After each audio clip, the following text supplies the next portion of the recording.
"You're a liar." Those were the last words he spoke before plunging the knife, again and again, into the woman he had married only hours earlier. No rage in his eyes, no hesitation in his movements. Each strike was cold, deliberate, as if every blow was meant to erase her from existence. By the time the knife slipped from his hand, she was motionless on the hotel floor, her skin slick with blood under the dim light. And yet, just a few hours earlier, they had been the center of a celebration, two smiling newlyweds, exchanging vows, surrounded by applause, blessings, and champagne toasts. No one in that room could have guessed the wedding night would end in murder, because he had just discovered she was a man. Miguel Alvarez had spent most of his life building, not just houses or bridges, but himself. From a boy who swept construction dust out of half-finished rooms to a man who signed contracts worth more than his childhood home had ever been. He came from nothing, a rusted trailer on the edge of El Paso, a father with hands cracked from years of laying brick, a mother whose apron strings smelled of coffee and fryer grease. Every dollar Miguel made as a boy went toward something practical, a second-hand truck, a better set of tools, a stack of clean work shirts. He never dated much, never had time for it. Every relationship ended before it started, because work was easier to understand than people. By 32, he had money, respect, a name in his industry, but no one to come home to. That was when Carlos Vega came back into his life. Old friend, old drinking buddy, the kind of man who could talk his way into, or out of, almost anything. "You've worked too hard to be alone," Carlos told him one night, nursing a beer at a corner table. "I know someone. She's gorgeous, classy, the kind of woman who'll make you forget you ever lived alone." Miguel had laughed at the time, but a week later, he met her. Isabella Marquez. She was everything Carlos promised beautiful in a way that drew the eye, without asking for it. Her voice was smooth, her laughter quick. She asked about his work like she'd been waiting to hear the answer all her life. Miguel found himself telling her things he didn't usually share. How he liked the smell of fresh-cut lumber. How he checked his crew's work at sunrise, before the city was awake. It felt easy, too easy. He didn't see the shadows in her life, the gambling debts, the people she owed. The whispered agreement between her and Carlos that if she married Miguel, everything would be paid off, and Carlos would get his cut. He didn't know. She had been born someone else entirely, and had spent years making sure no one in her new life could ever find out. For Miguel, meeting Isabella felt like opening a window. After years of breathing dust, for her, it was the deal of a lifetime. The morning came, with a Texas sun already burning through the blinds. Miguel woke before the alarm, lying still for a moment, letting it sink in. Today, he would marry her. The suit hung by the door, pressed so neatly. It looked like it belonged to someone more polished than him. His mother called twice before breakfast, her voice bright and hurried.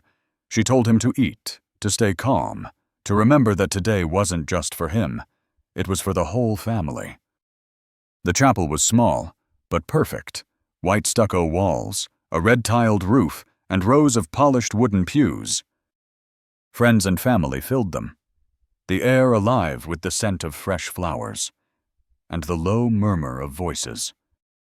Carlos was there, of course, standing near the altar in a dark suit, smiling, like a man who knew something no one else did.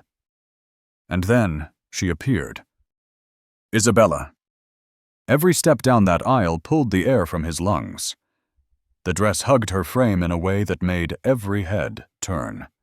Her eyes locked on his, and in that moment, Miguel forgot about everyone else in the room. The vows were simple, clear. Rings exchanged, a kiss. Applause broke like a wave through the chapel. Cameras flashed, people cheered. Miguel smiled in a way he hadn't in years, the weight of his past somehow lighter. The reception was a blur of handshakes, toasts, and music. Miguel's parents danced together for the first time in a decade. Isabella laughed easily, touching his arm when she leaned in to speak, her perfume hanging in the air between them. They danced too, slow and close, while guests clinked glasses and called for another kiss. No one noticed the glances between her and Carlos, small, quick, gone in an instant. No one heard the short, hushed exchange near the bar. To everyone else, it was a perfect day. As the night wound down, Miguel thanked the guests, hugged his parents, and took Isabella's hand. The car ride to the hotel was quiet, her head resting against his shoulder. He thought, it was the beginning of the life he'd been waiting for. She knew. It was the end of the bargain she'd been living for. The Riverside Hotel wasn't the fanciest in El Paso, but Miguel had booked the honeymoon suite for its privacy. King bed, balcony, champagne on ice. Tonight was supposed to be theirs. They sat together for a while, talking about the future, her head on his shoulder, her hand warm against his. She spoke of vacations, of houses, of a life they would build together. Miguel listened, thinking how strange it was to feel so certain about someone, so quickly.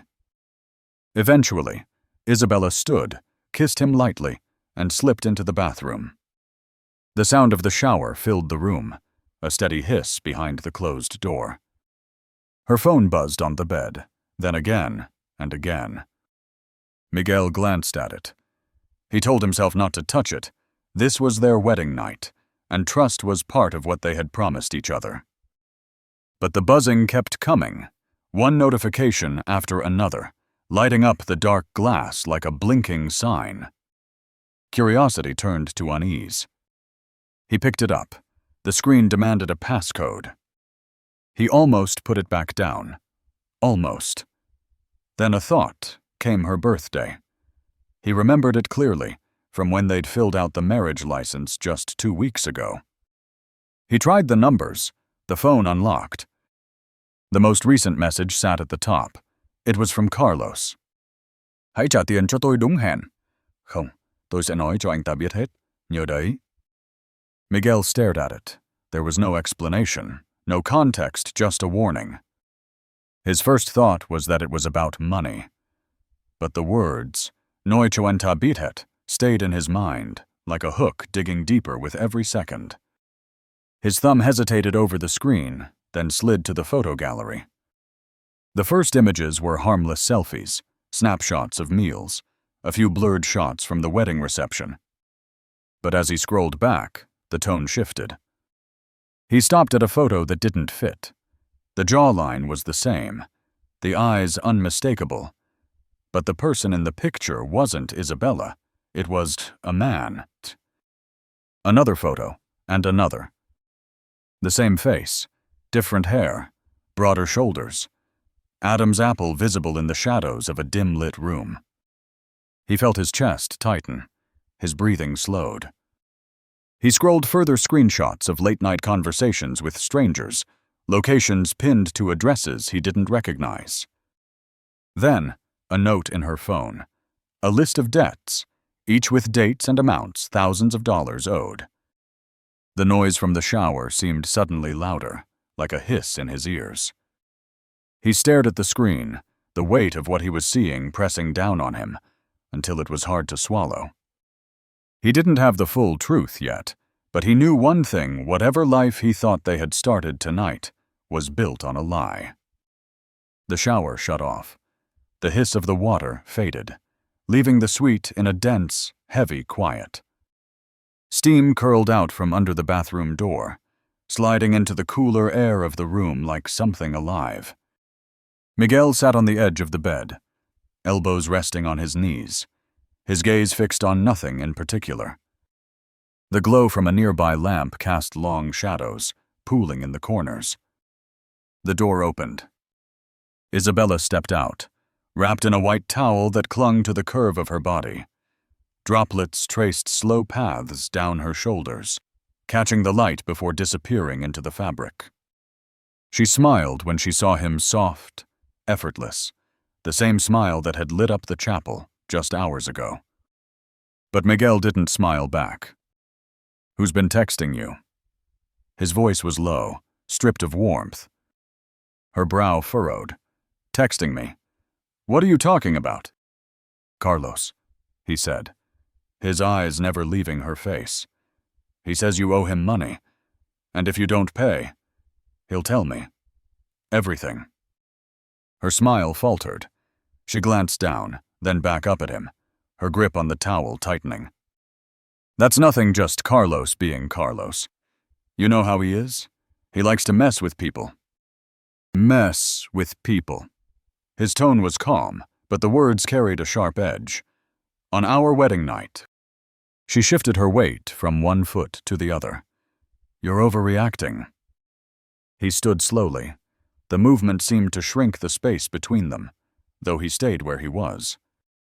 "I'm not overreacting. I'm asking." Her gaze flickered toward the lamp, the window, anywhere but his eyes. "Please, Miguel, it's not what you think." He took a single step forward. "Then what is it?" Her jaw worked before words came. "It was before you. Before all of this. I was in trouble. Miguel. Bad trouble. Carlos. He offered me a way out. I took it." He let out a short, humorless breath. "A way out, that's what you call it." "It was survival," she said quickly, her voice gaining urgency. "I didn't know you then. I didn't know what we'd have. Once I met you, it changed. You changed me." He tilted his head, studying her like he might a blueprint with a flaw in it, deciding if it could be fixed, or if it had to be torn down. "Changed you?" "Yes," she said, nodding. "You gave me something I never had before. Stability, kindness, safety." His lips curled, but it wasn't a smile, and all you had to do was lie. She took a step toward him, bare feet whispering over the carpet. "I was going to tell you, I couldn't find the right moment." "You had months," he said, voice quiet but cutting. "You had months to find the right moment." Her throat worked as she swallowed. "I thought maybe I could leave it behind, that it wouldn't matter if we just moved forward." He stared at her in silence, the weight of it pressing down on her until she shifted under the towel. The air between them was thick, almost physical. When he spoke again, his voice was lower still. "Who are you?" "Isabella, really." Her eyes glistened. "I'm the woman who married you today." He shook his head slowly. "No, you're someone who wanted something from me. And when you got it, you stayed until it suited you to leave." "That's not true." The sharpness in her voice cracked. "I stayed because I love you." Love. The word came out like an accusation, not a belief. "Does Carlos know you love me?" Her breath caught. "Miguel, please." "Does he?" His voice didn't rise in volume, but it grew heavier. She faltered. He knows we're together." "He knows everything, doesn't he?" She didn't answer. The silence was all the confirmation he needed. His eyes dropped briefly to the floor, then returned to hers. "You stood there today, in front of my family, my friends, my entire life, and you lied with every breath you took." Her eyes brimmed, but she didn't look away. "I didn't lie about how I feel." "You lied about everything else." His voice was flat now, stripped bare. "So tell me, why should I believe the one thing you want me to believe now?" "I can't undo the past," she whispered. "But I can be better. I can be the person you thought I was." He stared at her for a long moment, his expression unreadable. The room was so quiet. The hum of the air conditioning felt deafening. She took another step forward, close enough now for him to see the tremor in her hands. "Miguel, I'm begging you, don't throw this away. We can leave all of it behind." He let out a slow breath, almost a sigh. "Leave it behind," he repeated, tasting the words like they were foreign. "You think I can walk out of this room and pretend none of it happened?" "You could," she said softly. He shook his head. "I can't, and neither can you." Something flickered in her eyes, fear, sharp and sudden. She took a small step back, but the sofa blocked her retreat. The towel shifted slightly, the edge loosening over one shoulder. Miguel's gaze dropped. Just for a moment, to the coffee table beside the sofa. The plate of fruit sat there, untouched. A small paring knife rested against it, the blade catching the lamplight. He remembered setting it there earlier, thinking about bringing it to her when she got out of the shower. How different the night had felt then. When he looked back at her, the softness in his eyes was gone. She saw it. She must have. "Miguel." Her voice was barely more than a breath. "Please."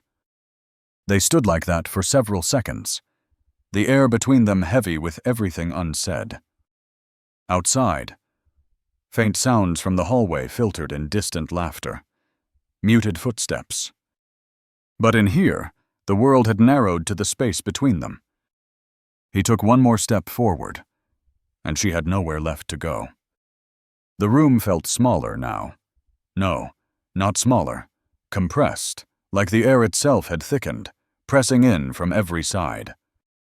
Miguel stood motionless, his chest rising and falling in uneven bursts. His eyes were fixed on Isabella, but what he saw wasn't the woman he'd married that afternoon. The towel clutched around her frame, the damp hair sticking to her skin, the faint perfume barely cutting through the lingering steam. It was all just surface, a costume. And behind it was the truth. She was never the person he thought she was, not the woman he'd built dreams around, not the person he'd let into the most guarded corners of his life. The images in his mind, the man's face in those old photos, the debts, the lies, were so vivid. It was as if they were burned into the backs of his eyes. "Miguel," her voice was soft, careful. "Please, let's just talk. We can get past this." He didn't answer. Instead, his thoughts spun away from her and into the world outside this room, the world that would find out. His parents, sitting in their modest kitchen in El Paso, beaming as they showed the wedding pictures to relatives. His mother's pride, his father's quiet nod of approval. He could already see the moment their faces would change when they heard the truth. The sharp drop of his father's gaze, the way his mother's voice would falter. And Carlos, the friend he'd trusted like a brother, the man who had stood beside him at the altar, smiling, shaking his hand, knowing every moment that the vows, the kisses, the champagne were all part of a deal. He felt heat rising in his chest, clawing its way into his throat. Isabella took a small step forward, her bare foot whispering against the carpet. "I know I should have told you sooner," she said, her voice catching. "But I was scared. I didn't know how. I thought maybe you could love me enough to forgive what came before." What came before his voice was low, dangerous. "You mean who you were, what you were." She flinched, but held her ground. "That's not all I am." He almost laughed, but there was no humor in the sound. "Do you think any of that matters now? Do you think anyone's going to care about the parts you think redeem you?" He could already hear the whispers, not just in bars or behind closed doors, but in boardrooms, at job sites, in city offices. Miguel Alvarez, the builder who didn't know he married a man. It would be a joke, a headline, a stain that would seep into every part of his life. The contracts waiting to be signed, gone. The partners who called him a man of honor, gone. The workers who respected him looking at him with pity, or worse, contempt. 30 years of clawing his way up from nothing, of building a name that meant something, reduced to a punchline. And beneath it all, a deeper wound. The love he had given. The first and only time he had handed it over, without reservation, had been nothing but a setup, a long con, with his heart as the payoff. Isabella's voice broke through again, trembling. "We don't have to let anyone else know. We could leave. Start over. Somewhere no one cares about the past. You and me. We could make it work." No one else know. The phrase echoed in his head, acidic. She thought he would carry it like a secret. Live with the lie. Let it rot inside him. Let her stay in his life as if everything were still intact. He stepped forward. She stepped back, the towel slipping slightly with the movement. "Miguel," she whispered, her voice catching on his name. "Please, I love you." The word love hit like a slap. Love wasn't deception. Love wasn't calculating how much debt you could erase with a marriage license. Love wasn't looking into his eyes on their wedding day, while Carlos stood a few feet away, counting his cut. His hands curled into fists at his sides. His jaw ached from the tension. He took another step, and she retreated until her calves brushed against the arm of the sofa. Her eyes darted to the side, toward the coffee table. Miguel's followed. The plate of fruit sat there, forgotten. A paring knife lay across it, the thin blade catching the lamplight. He remembered placing it there earlier, intending to bring it to her when she got out of the shower. A small, tender gesture. Now, it felt like a cruel joke from another life. Something in him shifted, snapped. He closed the distance in 2 strides. His hand closed around the knife's handle. The smooth wood felt almost warm, fitting into his palm as if it had been made for this moment. Isabella's eyes went wide. "Miguel, no." The first thrust was almost reflex. The blade slid through the towel, into her side. Her gasp was sharp, animal, the sound of air being forced from her lungs. He pulled back and drove it in again. The shock on her face twisted into pain. She pushed at his chest, but his weight bore down on her. The third strike hit just below her ribs. A wet, muted sound filled the air. Her mouth opened, but only a choked breath came out. He kept going. Every swing of his arm carried the weight of humiliation, of betrayal, of a future in ruins. Her hands came up again, in a feeble attempt to block him, but he knocked them aside. Blood spread across the towel, blooming like a dark flower. She stumbled sideways, hitting the wall with a dull thud. A streak of red marked where her shoulder dragged as she slid toward the floor. Miguel followed her down, his knees hitting the carpet. He raised the knife high and brought it down again, the impact shuddering up his arm. Her body jerked with each blow, the towel slipping away entirely now, leaving her exposed and vulnerable in a way that no longer registered as intimate, only brutal. Her breathing was shallow, uneven. He could feel it against his forearm each time he leaned in. And then, slowly, it faded. Her hands, once clawing weakly at his wrists, went slack. One last strike, then another. He didn't know how many anymore. The sound of the blade meeting flesh blurred with the pounding in his ears. When he finally stopped, the knife slipped from his grip, clattering onto the carpet. His chest heaved. The metallic tang of blood hung heavy in the air, mixing with the sweet, overripe scent of the fruit on the table. Isabella was still. Her head rested against the wall, her eyes open but empty, fixed on some point beyond him. Miguel sat back on his heels, staring at her.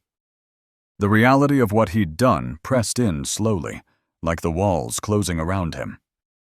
But louder than guilt, louder than fear, was the hollow awareness that there was no going back. Not from this, not from tonight. The room was silent again, but it wasn't the same silence as before. Miguel's hands were shaking, not from fear, but from the adrenaline still pounding through his veins. The room felt unreal now, the colors too sharp, the sounds too far away. He stared at Isabella's body, slumped against the wall, her skin pale beneath the spreading red. The knife lay on the carpet between them, glistening under the lamp's light. For a long moment, he didn't move, didn't breathe. Then, the sound of his own heartbeat roared in his ears. He stood, every movement heavy, mechanical. His chest rose and fell in sharp bursts. He turned away from her, forcing his eyes to the balcony doors. Outside, the city lights blinked in the distance, indifferent. Somewhere below, a car horn blared, and then faded. He walked to the sink, twisted the faucet, and let the water run over his hands. The blood swirled down the drain, spiraling into nothing, but the stain on his skin, in his mind, wouldn't wash away. His reflection in the mirror didn't look like him. It looked hollow, like someone wearing his face. He grabbed a towel, wiped his hands, and tossed it aside. His breathing slowed, but the silence that followed was heavier than the noise had been. He turned back toward the body. Isabella hadn't moved. Her eyes were open, glassy, fixed on nothing. A part of him wanted to close them. Another part couldn't get close again.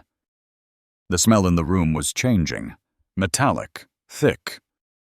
He stepped over the knife, careful not to touch it, and crossed to the closet.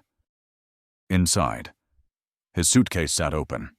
He pulled out a shirt, clean jeans, and began to change. Every sound, the rustle of fabric, the click of his belt buckle seemed too loud. When he was dressed, he sat on the bed, staring at the floor. Minutes passed, or maybe hours. The only thing he knew for certain was that nothing about his life would ever look the same again. Miguel didn't remember leaving the room.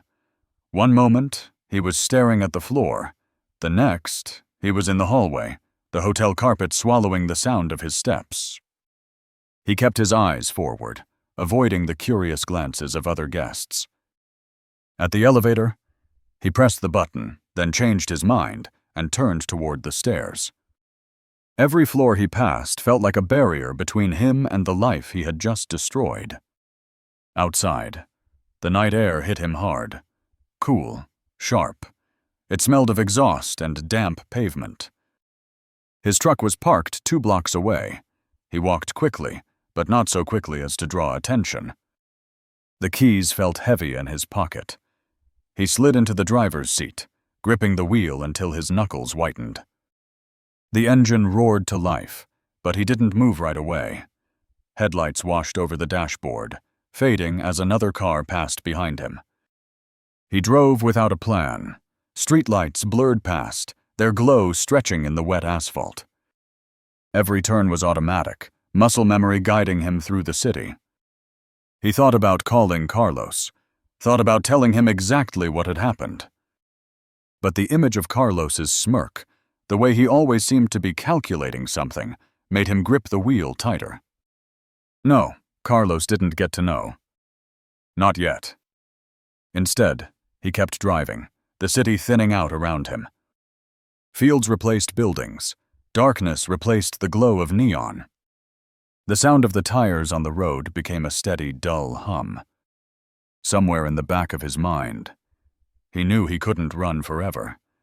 But for now, distance was the only thing that made sense. The only thing that felt like control. Miguel didn't stop driving until the gas gauge dipped below a quarter tank. He pulled into a deserted rest area, the kind with a single flickering light over a row of vending machines. The truck idled for a moment before he killed the engine. Silence rushed in, broken only by the ticking of the cooling metal. He sat there, hands loose on the wheel, staring out at nothing. The events replayed in his mind, not in order, but in jagged flashes. Her face, the way her body went slack, the metallic smell of blood mixing with the sweetness of the fruit. He felt it all, again and again, like a loop he couldn't escape. In the distance, an 18-wheeler rumbled past on the highway, its lights cutting briefly across the rest stop before fading into the night. Miguel leaned back in his seat, closing his eyes. But there was no rest. Behind his eyelids, the images were sharper. He thought about his parents. What would they say? What would they think when they found out? A part of him wondered if they would even believe it. If they would insist there had to be a mistake. But there would be no mistake, not with what he had done. He rubbed his face with both hands, feeling the roughness of his stubble, the grit of dried sweat. The night air through the cracked window was cool, but it didn't calm him. He knew he couldn't stay there. Rest stops had cameras. People came and went. The longer he sat, the more likely it became that someone would remember his truck. He started the engine again, the headlights carving a narrow path into the darkness. The road stretched ahead, empty, but he felt the weight of something chasing him all the same. Not the police. Not yet. It was the thing inside him, the thing he had unleashed. And no matter how far he drove, it was always going to be in the seat beside him. By the time the sun began to rise, Miguel had crossed into New Mexico. The pale light washed over the desert, stretching shadows across the sand and scrub. He pulled into a small diner off the highway, the kind that looked the same in every state. Faded sign, neon coffee cup in the window. Inside, the air smelled of bacon grease and burnt toast. A waitress with tired eyes poured him coffee without asking. He wrapped his hands around the mug, letting the heat seep into his skin. For a moment, he could almost pretend he was just another traveler, another man, starting his day. But the news on the TV above the counter shattered that thought. The anchor's voice was flat, professional, but the words were knives. Authorities are investigating what appears to be a homicide at the Riverside Hotel in El Paso. The victim, identified as 28-year-old Isabella Marquez, was found in the honeymoon suite just after midnight. Police are seeking her husband, Miguel Alvarez, for questioning. The waitress glanced at the screen, then at him. Miguel lowered his eyes, took a sip of coffee, and forced his hand not to shake. He left cash on the counter, more than the bill, and walked out without a word. The sky was brighter now, the day opening up around him, but it felt colder. He climbed back into the truck, the seat creaking under his weight, and started the engine. In the rearview mirror, the diner shrank away, until it was just another speck on the endless road. But the words from his TV stayed with him. They weren't just looking for him. They had his name, his face. And now, every mile he drove was borrowed time. Miguel kept driving west, the desert unfolding in long, empty stretches. Every sign, every mile marker, felt like a countdown he couldn't see the end of. He thought about heading for the border. Mexico. It would be easy to disappear there, at least for a while.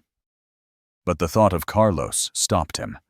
If Carlos knew, if Carlos talked, there'd be nowhere far enough. By midday, the heat inside the cab was stifling. He rolled down the window, letting hot wind whip through his hair. The radio crackled with static until a news station came through. Miguel Alvarez, 32, is wanted for questioning in connection with the death of his wife, Isabella Marquez. He switched it off. The silence that followed was worse. At a gas station just outside Tucson, he filled the tank, keeping his head down. Inside, he grabbed water, jerky, a map, paid in cash. The clerk didn't look twice at him. That was good. Back on the road, he traced the map with his finger, looking for places the law wouldn't think to look. Small towns, back roads, places where a stranger could blend in, if he kept his mouth shut. As the sun dipped lower, the sky turned the color of rust. Miguel pulled off the highway onto a narrow, winding road, the kind that disappeared into the mountains. For the first time all day, he felt a sliver of control. But deep down, he knew it wouldn't last. Because you can outrun the road. You can outrun the cops. But you can't outrun what's in your head. The mountain road twisted higher, the truck laboring on each incline. Miguel's hands ached from gripping the wheel too tight. At a turnout, he pulled over, killed the engine, sat in the cooling cab, listening to the tick of metal contracting. The air here was thin, sharp with the scent of pine. Below, the valley stretched wide, dotted with clusters of light from distant towns. He stepped out, the gravel crunching under his boots. For a moment, he let the cold sink into his skin. It felt clean, almost purifying. But when he closed his eyes, Isabella's face came back, not the smiling bride, the other one, the one in those final seconds. He opened his eyes fast, as if that could push the image away. Somewhere in the trees, an owl called. The sound echoed once, then faded. He knew he couldn't stay. A parked truck was as suspicious as a moving one, maybe more. Back inside, he started the engine and rolled on, deeper into the mountains. The road narrowed, the trees crowding close. Headlights swept over trunks and branches, throwing shadows like reaching hands. Eventually, he found what he was looking for, an old logging track branching off the main road, barely wide enough for the truck. He followed it for half a mile, until it opened into a clearing. Here, there were no lights, no sounds but the engine. He cut it off, let the darkness close in. Out here, it felt like the rest of the world had fallen away. But he knew it was still out there, waiting. Miguel slept in the truck, or at least he tried. Every sound snapped him awake, branches shifting in the wind, a twig cracking somewhere in the dark. By dawn, his eyes burned, his body heavy with exhaustion. He started the engine, letting the heater thaw the stiffness from his fingers. Back on the narrow track, he made his way to the main road. The mountains gave way to rolling hills, then to open desert again. At a roadside diner, he stopped for coffee and eggs. The waitress didn't smile much, but she didn't ask questions either. That was enough. He ate quickly, paid in cash, and left. As the day wore on, he drove aimlessly, the miles blurring together. He thought about Isabella, about Carlos, about every choice that had led him here. There was no plan now, just movement.